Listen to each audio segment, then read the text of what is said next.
Bonjour à tous et merci de vous joindre à nous pour cette première session d'information sur la télévision du Burkina. Pour ouvrir ce flash, nous allons à Bobo-Dioulasso pour l'arrivée du président du Faso, Assia, dans le cadre de la Semaine nationale de la culture. Roch Marc-Christian Kaboré, à peine arrivé à Bobo, a rendu une visite de courtoisie aux notabilités de la ville. Le chef de l'État burkinabé est allé solliciter des bénédictions pour sa mission et pour le pays, et a dans la foulée dévoilé ses ambitions pour la capitale économique du Burkina Faso. Les opérateurs économiques de SIA ont, eux, été reçus par le président du Faso sur des préoccupations de développement de la ville.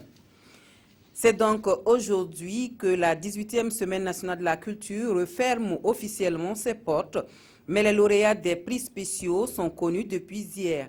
15 prix spéciaux ont été décernés pour encourager des artistes à persévérer dans la promotion de la culture burkinabé et surtout à améliorer leur créativité pour être encore plus compétitifs dans un monde où l'industrie culturelle est de plus en plus exigeante en matière de qualité.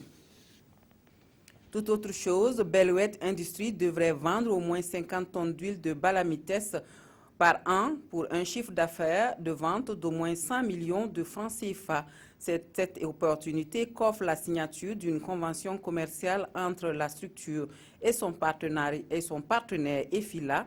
C'est hier que le partenariat a été scellé entre les deux industries à Ouagadougou. Et puis, hors de chez nous, le président de la plus grande puissance mondiale rêve d'un monde débarrassé de menaces nucléaires. Le président américain l'a encore exprimé hier au sommet sur la sûreté nucléaire. Barack Obama estime qu'il y a encore beaucoup de matériaux nucléaires et radioactifs dans le monde que les fous de l'État islamique semblent chercher à se procurer. 50 pays ont pris part à ce sommet, à l'exception de la Russie. Et pour finir, c'est à partir de lundi que l'accord controversé entre l'Union européenne et la Turquie devrait entrer en vigueur pour tenter de freiner le flux de migrants malgré les protestations des humanitaires.